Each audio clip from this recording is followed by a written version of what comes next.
क्या आपको कोलकाता के एक ऐसे बिल्डिंग के बारे में पता है जहां पर एक लेखक रहता है, लेकिन वो लेखक जिंदा नहीं है। आज की कहानी है कोलकाता के राइटर्स बिल्डिंग की। ये बिल्डिंग कोलकाता में वैसे तो बहुत फेमस है, या फिर कहें कि इनफेमस है, लेकिन उसके पीछे जो रीजन है उसे जानने के बाद आपके होश उड़ जाएंगे। अब वैसे तो उस बिल्डिंग में जो रहता है उसके बारे में आप आगे जानोगे, लेकिन आज की स्टोरी जहाँ से शुरू होती है वो है एक लड़के से। एक लड़का जिसका नाम था ऋषि, जो 25 साल का है और उसके मन में एक सपना है। एक नोवेल लिखने का, एक किताब लिखने का जो डरावनी हो, एक किताब जिसमें वो किसी जगह पर जाकर उस जगह को एक्सपोज करे। एक्सपोज यानी वो बताए दुनिया को कि वहाँ पर ऐसा कुछ भी नहीं था, या फिर वहाँ जो एक्सपीरियंस करे वो उसको अपनी किताब में शेयर करे। और वो जो एक्सपीरियंस करता है इस कहानी में, वो जानने के बाद शायद आप रात में सो भी ना पाओ। ऋषि बचपन से ही बड़े होकर राइटर बनना चाहता था, तो जब वो बड़ा हुआ तो जिम्मेदारियों के बोझ के तले वो दूसरी जॉब करने लगा, यानी वो कस्टमर सपोर्ट में काम करने लगा। हम सभी लोग कभी ना कभी अमेजॉन, फ्लिपकार्ट या फिर एयरटेल या फिर बाकी ब्रांड्स के भी कस्टमर सपोर्ट को कॉल करते रहते हैं, और उसमें वो लोग जो आपकी कॉल उठाकर बोलते हैं हम आपकी किस प्रकार सहायता कर सकते हैं, वही लोग कस्टमर सपोर्ट में काम करने वाले होते हैं। और यही ऋषि भी कर रहा था, लेकिन वो अपनी लाइफ में खुश नहीं था, क्योंकि उसे बनना था लेखक और उसे लिखनी थी एक नॉवेल। एक दिन वो अपने दोस्त से बात कर रहा होता है और बता रहा होता है कि यार मुझे बचपन से ही लेखक बनना था, लेकिन जिम्मेदारियों की वजह से मुझे कस्टमर सपोर्ट में काम करना पड़ा, क्योंकि मुझे घर में पैसे भेजने पड़ते हैं, और अब तो मुझे ऑफिस वाले ट्रांसफ़र भी कर रहे हैं कोलकाता में। पता नहीं मेरी लाइफ में क्या होगा। लेकिन उसका दोस्त बोलता है कि ये टेंशन की बात नहीं है, ये तो बहुत अच्छी अपॉर्चुनिटी है। ऋषि बोलता है अच्छी अपॉर्चुनिटी कैसे, मेरा तो लाइफ का कुछ सही नहीं चल रहा है। उसका दोस्त उत्कर्ष बोलता है कि क्या तुझे वो कोलकाता की डरावनी बिल्डिंग नहीं पता है, वहाँ पर अच्छे अच्छे लोग जाने से भी घबराते हैं, और अगर तू वहाँ जाकर जो भी एक्सपीरियंस करेगा उसको तूने अपनी किताब में लिख दिया तो सोच तू राइटर बन सकता है। तब ऋषि को समझ में आया कि ये कोई सज़ा नहीं, बल्कि भगवान ने उसके लिए एक अपॉर्चुनिटी दी है। ऋषि खुश होता है और अपने ऑफिस में जाकर ट्रांसफ़र के लिए अग्री कर देता है। वो बोल देता है कि ठीक है सर, मुझे आप कोलकाता भेजिए, मैं वहाँ जाकर काम करूँगा, क्योंकि शाम को उसको वहाँ कुछ और जाकर एक्सप्लोर करना था। जब ऋषि कोलकाता जाता है तो लगभग वो 1 हफ्ते इस बिल्डिंग के बारे में रिसर्च कर रहा होता है, और रिसर्च में जो उसके सामने कहानी आती है उसे पढ़ने के बाद उसे काफ़ी इंटरेस्टिंग तो लगता है, लेकिन डरावनी भी लगती है। पढ़ते वक्त उसे ये पता चला कि ये राइटर्स बिल्डिंग आज की डेट में तो एक गवर्नमेंट ऑफिस है, लेकिन उस बिल्डिंग के ऐसे काफ़ी हिस्से हैं जो आज भी कभी भी ओपन नहीं किए जाते, खोले नहीं जाते। दरअसल इस कहानी की शुरुआत होती है सन 1777 से, यानी 1777 से। ये बिल्डिंग इसी साल बंगाल में बनाई गई थी, और इसी बिल्डिंग में काफ़ी सारे फैसले सुनाए गए, ऐसे फैसले जिसमें सज़ा थी और मौत थी। कहते हैं 1930 में एक बहुत ही इंटरेस्टिंग सी घटना हुई थी यहाँ पर, एक घटना जिसमें ब्रिटिशर्स के 3 विरोधी शामिल थे। विरोधी जो कि भारतीय थे, और उनका नाम था बिनॉय, बादल और दिनेश।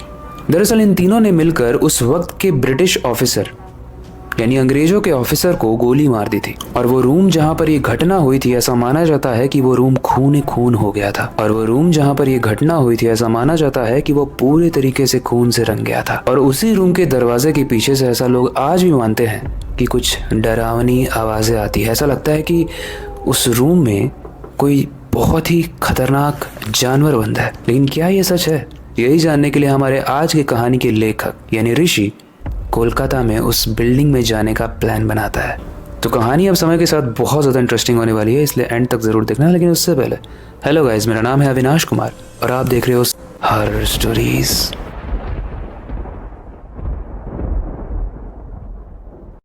ऋषि ऑफिस से निकलते ही टैक्सी में बैठा और टैक्सी वाले को बोला कि राइटर्स बिल्डिंग की तरफ ले लो भैया। टैक्सी वाले को लगा कि उस बिल्डिंग में थोड़ी जाना होगा, उसके आसपास कहीं जाना होगा, तो उसने ऋषि को बैठा लिया। लेकिन जब टैक्सी वाले ने देखा कि ऋषि तो राइटर्स बिल्डिंग के सामने ही उतर रहा है, तो उसने उसे बोलने की कोशिश की कि भैया आप शायद जानते नहीं हो, इस बिल्डिंग के अंदर मत जाना, कहते हैं एक बहुत बड़ा दानव रहता है इसके अंदर।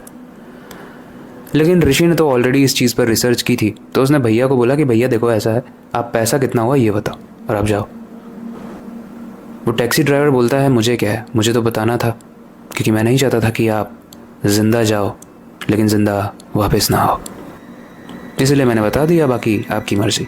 और ड्राइवर चला जाता है। शाम होने ही वाली थी, इसलिए जो सामने गार्ड था वो भी उसे मना करता है, बोलता है कि सर अभी थोड़ी देर में मेरी ड्यूटी चेंज हो जाएगी और उसके बाद आप अंदर जाओगे तो कोई हेल्प भी नहीं करेगा, इसलिए शाम के बाद यहाँ जाना मना है, तो आप मत जाओ। अब शुरू में तो वो गार्ड मना कर रहा था, लेकिन ऋषि ने थोड़े से पैसे दे दिए गार्ड को और उसके बाद बोला कि मुझे बस 10 मिनट का काम है, आपकी ड्यूटी चेंज हो या नहीं मैं 10 मिनट में बाहर आ जाऊँगा। लेकिन ये तो ऋषि का प्लान था, आगे देखो क्या होता है। ऋषि उस दरवाजे को खोलता है और उस बिल्डिंग में जाता है। उस बिल्डिंग में घुसते ही ऋषि को अजीब से एक्सपीरियंस फील होता है, जैसे पुराने बिल्डिंग की स्मेल, मिट्टी, लकड़ी और कुछ सड़ी हुई चीज़ों की स्मेल। अंदर घुसते ही उसे एक बहुत लंबी सी सीढ़ी दिखती है, तो उस सीढ़ी पर चढ़ने लगता है। चढ़ते चढ़ते जब वो ऊपर जाकर रुकता है तो वहाँ लिखा हुआ था रूम नंबर 17। शायद ये वही स्पेशल रूम था, ऋषि ऐसा सोचता है, क्योंकि यही रूम था जो पूरे ऑफिस में बंद पड़ा हुआ था। अब उस रूम पे तो ताला लगा हुआ था, तो ऋषि वापस से नीचे आकर देखता है और जब वो देखता है कि गार्ड जा चुका है तो उस ताले को तोड़ देता है। उस ताले को तोड़ने के बाद जैसे ही ऋषि अंदर जाता है वो देखता है कि ये कोई रूम नहीं, ये एक बहुत बड़ा सा हॉल है जहाँ पे नीचे की तरफ से कहीं से एक हवा आ रही है और वो हवा बहुत ठंडी है। मतलब उस रूम का वातावरण बाहर के वातावरण से एकदम डिफरेंट था। ऋषि ने अपनी फ्लैश लाइट जलाई क्योंकि वहाँ पर लाइट नहीं थी और वो अंदर बढ़ा। जब वो अंदर बढ़ा तो वहाँ पर उसे एक बहुत बड़ी सी डेस्क दिखी। उस डेस्क के ऊपर बहुत सारे कागजात रखे हुए थे और उसी के ऊपर एक फ़ोटो भी रखी हुई थी। एक फ़ोटो जो कि पुराने ज़माने की ब्लैक एंड वाइट फ़ोटो थी, रंगीन फ़ोटो नहीं, और वो फ़ोटो थी किसी ब्रिटिश ऑफिसर की। ऋषि जैसे जैसे उस टेबल के नज़दीक जा रहा था वो फ़ोटो अपने आप उसकी तरफ घूम रही थी और जो वो एकदम से ऋषि की तरफ घूमती है ऋषि डर जाता है और वो पीछे हटता है। पर उस फोटो में से एक आवाज़ आती है, एक आवाज़ जो कहती है लिखो जो भी तुमने अभी देखा। ऋषि सोचता है शायद ये मेरा भ्रम है, मैं तो राइटर हूँ, मेरा दिमाग क्या अजीब अजीब चल रहा है। पर जब वो पीछे मुड़कर देखता है तो उसकी रूह कांप जाती है क्योंकि उसके पीछे एक बिना सर का आदमी खड़ा था, लेकिन फिर भी उसकी आंखें उसके गर्दन से देख रही थी ऋषि को। उसका शरीर पूरे तरीके से नीला था मानो एक सड़ी हुई लाश हो और उसकी हाइट इतनी बड़ी थी मानो पूरे रूम में भी वो फिट ना हो पा रहा हो। ऋषि को अब समझ में आ गया कि वो कौन सा दानव है जिसके बारे में अक्सर लोग यहाँ पर बात करते हैं। ऋषि बहुत तेज से चिल्लाया और भागने लगा। अब वैसे तो वो दानव इतना बड़ा था कि ऋषि का पीछा बहुत तेज से नहीं कर पा रहा था, फिर भी ऋषि जैसे जैसे आगे भाग रहा था उसे और भी बहुत सारी चीज़ें दिख रही थी, जैसे एक औरत जो अपने हाथ में अपना कटा हुआ सर लेकर उसकी तरफ बढ़ रही थी और उसके अलावा एक छोटी सी लड़की जो कि बार बार ये चिल्ला रही थी कि मुझे मत मारो, मेरा नाम मत लो। ऋषि बहुत तेजी से भाग रहा था और भागने भागने में वो सीढ़ी से नीचे गिर गया। उसे काफ़ी चोट लगी लेकिन बस उसे अपनी जान बचानी थी। तो वो मेन गेट जहाँ से वो अंदर आया था उसे उसने खोलने की कोशिश की, लेकिन तब तक वो गेट बंद हो चुका था। उसके पास कोई रास्ता नहीं था। पीछे जो उसे बेसमेंट दिख रहा था अब उसे वहीं पे जाना था। ऋषि जल्दी से बेसमेंट में जाता है और सामने वाला दरवाज़ा लॉक कर देता है और जैसे ही वो बेसमेंट में जाता है यहाँ पर आता है कहानी में एक ट्विस्ट, क्योंकि उसे एक फ़ाइल दिखती है, एक फ़ाइल जिस पर नाम लिखा हुआ था ऋषि बनर्जी और उस पर मृत्यु की दिनांक थी जून 12। और सबसे इंटरेस्टिंग और डरावनी बात गाइस कि ऋषि जब अपने मोबाइल में आज का दिन देखता है तो वो भी थी जून 12। ऋषि जब ये देखता है तो वो पूरे तरीके से हिल जाता है। वो बस जल्दी से बाहर निकलता है, बेसमेंट का दरवाज़ा खोलता है और भाग के किसी तरीके से बाहर आ जाता है। स्ट्रेंज बात यह है कि इस बार उस बिल्डिंग का दरवाज़ा खुल जाता है और जब वो बाहर आता है तो वो गार्ड भी बैठा हुआ था। वो गार्ड जो जब ऋषि उस रूम नंबर 17 का लॉक तोड़ रहा था तब वो नहीं था। वो पूछता है उनसे, भैया आप अभी चले गए थे ना? गार्ड बोलता है आपको तो 7 ही मिनट हुआ है, आपने बोला था ना आप 10 मिनट में आओगे। तो हालांकि मेरा टाइम हो चुका है जाने का, बट मैं आपका वेट कर रहा था। क्यों, क्या हुआ? इतनी देर तक क्या कर रहे थे आप अंदर? आप तो बोल रहे थे कुछ फ़ोटोज़ लेने गए हो। ऋषि बाहर अगर गार्ड से बोलता है कि भैया आप सच में जा चुके थे और मेरे साथ सच में बहुत अजीब अजीब चीज़ें हुई। वो गार्ड उसकी बात नहीं मानता है, बोलता है भैया मैं तो यहाँ पर रोज़ ड्यूटी करता हूँ, ऐसा कुछ नहीं है। हाँ वो रूम है बंद, बट उस पर तो अभी भी ताला लॉक है, मैं तो चेक करके आया। ऋषि को कुछ समझ में नहीं आ रहा था, उसे कुछ भी समझ में नहीं आ रहा था कि अभी क्या हुआ, कि ये मेरे दिमाग का गेम था या फिर अभी ये सच में हुआ था। वो वहाँ की ऑर्गेनाइजेशन को सुबह होते ही सीसीटीवी फुटेज चेक करने के लिए बोलता है, बट सीसीटीवी फुटेज में भी कुछ नहीं निकलता है। और ऋषि ये डिसाइड कर लेता है कि वो इन चीज़ों को अपनी नॉवल में तो लिखेगा, लेकिन जब लोग उसकी बात ही नहीं मान रहे हैं तो बाकी लोग भी उसकी बात कैसे मानेंगे। वो किताब आज तक इनकम्प्लीट है।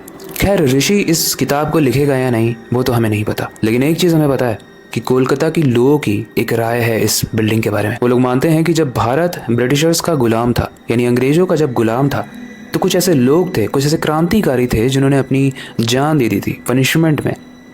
मतलब उनको फांसी की सज़ा सुनाई गई थी और भी तरीके तरीके की सज़ाएं सुनाई गई थी। कुछ लोगों ने तो अपनी मृत्यु आने से पहले ही सुसाइड कर लिया था। कभी अपना सर फोड़कर, कभी अपना गला काट कर, तो कभी जहर पीप कर।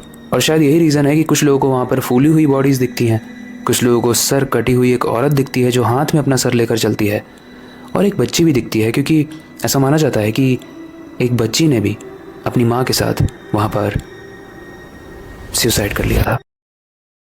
लेकिन गाइज, मैं आपसे ये सजेस्ट करूंगा कि आप इस बिल्डिंग के बारे में और ज़्यादा पढ़ना इस वीडियो को देखने के बाद, क्योंकि इस बिल्डिंग में रूम नंबर 17 सिर्फ एक रूम है जिसके बारे में हमने बातें की, क्योंकि इस बिल्डिंग के हर कोने में, हर एक बालकनी में अपनी खुद की एक रहस्यमयी कहानी छुपी हुई है। एक कहानी जिसे जानते तो सब हैं, लेकिन लिखने से सब डरते हैं। आज की स्टोरी यहीं तक थी, एंड आई होप आपको ये वाली स्टोरी पसंद आई होगी। आपको क्या लगता है, क्या ऋषि ने जो भी एक्सपीरियंस किया, जो भी महसूस किया, क्या उसके वो लेखक वाले दिमाग ने मनगढ़ंत कहानी और तस्वीरें बनाई इसलिए किया, या फिर सच में राइटर्स बिल्डिंग में कुछ है जो लोग दिखा तो नहीं सकते लेकिन महसूस कर सकते हैं।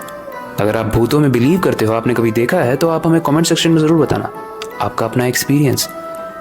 इसके अलावा वक्त आ चुका है इस स्टोरी को एंड करने का और नई सुपर इंटरेस्टिंग स्टोरी पर काम शुरू करने का। लेकिन जाने से पहले मैं बस एक ही चीज़ करना चाहूँगा, अपनी क्यूरियोसिटी को डाय मत होने देना, नई चीज़ें सीखते रहना। अपने बेड के नीचे और खिड़की के बाहर ज़रूर देख लेना, कहीं बिना सर की एक औरत तो नहीं खड़ी है। मिलते हैं अगली वीडियो में।